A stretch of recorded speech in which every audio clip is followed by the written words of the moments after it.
respectful friend of mine once said, "The writer must believe that what he is doing is the most important thing in the world, and he must hold to this illusion even when he knows it is not true." Now, some people write in hopes of pleasing others with their ideas, their plots, and their themes. Well, let me just tell you, these are the people that you've never heard of. These are the people that write from the hearts and souls of those around them and forget what the true spirit of writing is all about. Take John Steinbeck, for an example, a well-respected and notorious novelist, the author of the above quote, who has been enthralling people of all ages with numerous stories for generations. But how is this possible, you may ask? You've tried and failed and tried again and failed again.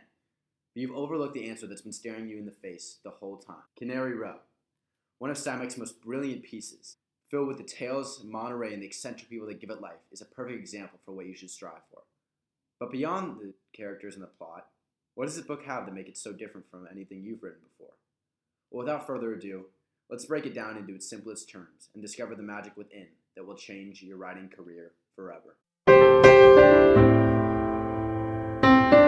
Well, let us begin by talking about the most important factor in achieving fame. Now, you may ask, what do I need in order to stand out and make an impression on others with my writing? Is it a fancy college degree, or is it simply ambition and passion? To answer this, let's look towards the renowned John Steinbeck once more. Steinbeck developed a passion for writing at a very young age and often locked himself in his room for long periods of time in order to create a suitable environment for his hobby. After attending college for a period of time, he dropped out, ruining the chance of him ever getting a degree in order to pursue the life of a freelance writer. Steinbeck didn't believe lengthy education was tied with his own success, and neither should you. Once an individual obtains the ability to express their full imagination, which Steinbeck felt he had gained already, which is why he dropped out, passion will take care of almost all of the rest. Even if you're not able to work on writing full-time or require a job, writing in between shifts may prove to be the difference between success and failure. Take Steinbeck again. For one of his first books was written around his job as a caretaker. But is some education and a great deal of passion all one needs in order to achieve success? To answer the last question, no. The other most important quality that a successful writer must cherish is perseverance. Steinbeck, one of the most popular writers even generations after his books were written, had a rocky start. Dropping out of college degreeless, Steinbeck moved between jobs in New York City until finally returning to his homeland of California. It was here that Steinbeck published his first book, but this book was far from becoming a success. Even his next two books, The Pastures of Heaven and To a God Unknown, did not bring him the success he hoped for. Finally, a decade after he dropped out of college, he achieved his dream. He published his first successful book, Tortilla Flat. But what would have happened if Steinbeck had given up? Yes, millions of sophomores would have been saved by the tragedy of Lenny's death. But it is likely we would have looked at literature in a whole different light if Steinbeck hadn't made his appearance. And someday, I hope to be able to say the same for you, my friend. Okay, now let's focus on what you've really been waiting for, how to take these abilities and create a masterpiece. Looking at Canary Row as a model, let's look at the starting place for creating this brilliant novel, the main characters. Now, you may be confused as to where to look for inspiration for these characters, but let me just tell you, it requires no external vision. Experience and imagination, the two most fundamental components for brilliance, is where you must create these works of art. Take Steinbeck as a model, for he was able to create immortalizations of characters he experienced in his own life in order to set them up for a great American novel in Canary Row. Through Mac, the leader of a group of scoundrels who seem to always cause trouble throughout the novel, and Doc, scientist who shows deep care for those in his community, Steinbeck is able to set up a powerful contrast between the attitudes of the time period. Taken from his own memory, Mac was an immortalization of a real-life character, a character that gained a great deal of complexity, which is slowly exposed throughout the book. Initially, the reader is only exposed to Mac's exterior appearance, manipulative, dishonest, and above all, powerful. He has a power over those around them, being able to manipulate them to his will, but it is slowly revealed how Mac has a sincere interior, exemplified through his acts of kindness to those around him and through his clashing with Doc. The overall beauty of this character's persona is how well it reflects the time period in which the book was placed, the Great Depression.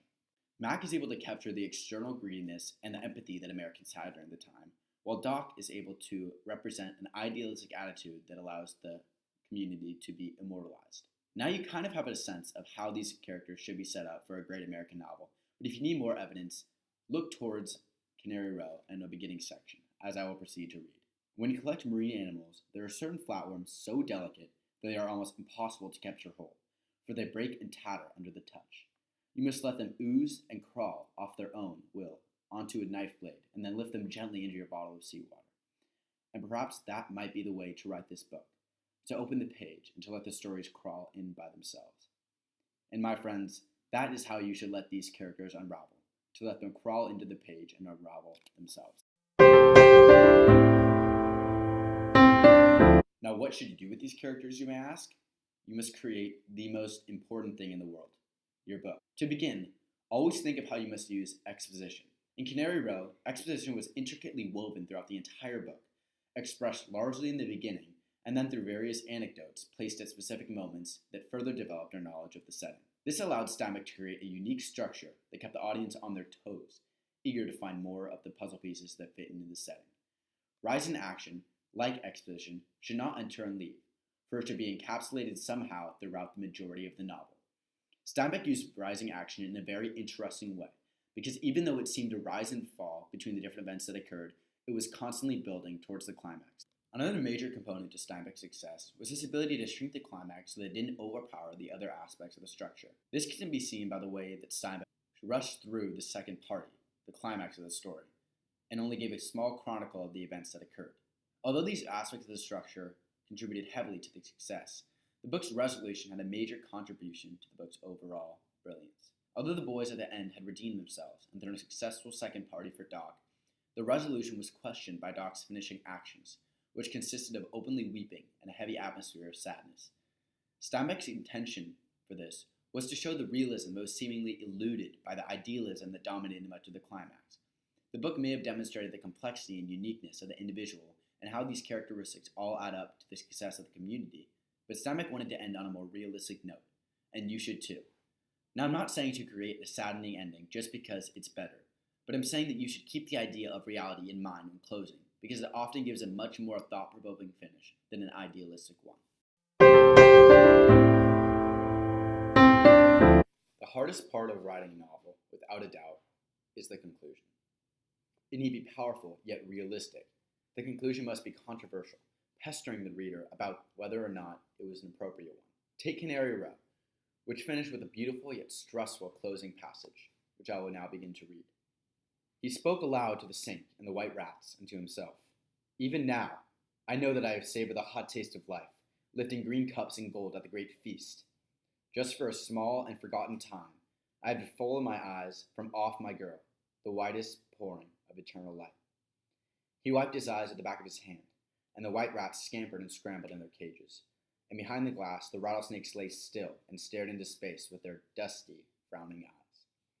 The brilliance behind this passage is its ability to question the material throughout the book, but more specifically, question the climax through the closing line of literature Doc reads to himself. Although the resolution was reached, this passage questions the very idea of whether or not there was a resolution, which overall adds to the beauty and the accuracy this book has in capturing the American culture. A culture that is unity, but is nowhere near a utopia. Education, passion, perseverance, experience, imagination, and controversy, the fundamental components for a masterpiece. And they are now in your hands, my friend. So remember to use them wisely and never be discouraged of where they may take you. Thank you for your time.